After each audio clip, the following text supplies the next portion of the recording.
திட்டக்குடியில் திருவள்ளுவர் தின விழா. திட்டக்குடி திருக்குறள் பேரவை மற்றும் உலக திருக்குறள் கூட்டமைப்பு சார்பில் திட்டக்குடியில் திருவள்ளுவர் தின விழா நடந்தது. நிகழ்ச்சிக்கு திட்டக்குடி திருக்குறள் பேரவை தலைவர் சீனுவாசன் தலைமை தாங்கினார். உலக திருக்குறள் கூட்டமைப்பு தலைமை ஒருங்கிணைப்பாளர் ஞானமூர்த்தி, கடலூர் மாவட்ட தலைவர் அருள்முருகன் மற்றும் திருக்குறள் பேரவை நிர்வாகிகள் முத்துஜெயராமன், பாஸ்கரன், கோபாலகிருஷ்ணன், கருணாகரன், அன்பானந்தன், திருநாவுக்கரசு, முருகேசன், வீரபாண்டியன், பசுமை தூண்கள் அறிவழகன் உட்பட பலர் பங்கேற்றனர். திட்டக்குடி கிருஷ்ணா தியேட்டர் வளைவிலிருந்து பஸ் நிலையம் வரை திருக்குறள் பதாகைகளை ஏந்தியவாறு ஊர்வலமாக வந்தனர். திருக்குறள் முற்றோதல் மற்றும் வாழ்த்துரை வழங்கப்பட்டது.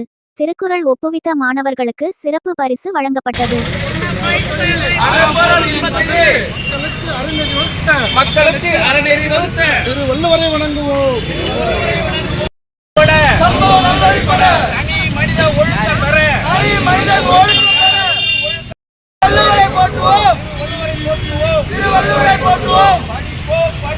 படிப்போம் படிப்போம், திருக்குறளை படிப்போம், திருக்குறளை படிப்போம், திருக்குறளை படிப்போம், திருக்குறளை படிப்போம், திருக்குறளை படிப்போம், திருக்குறளை படிப்போம்.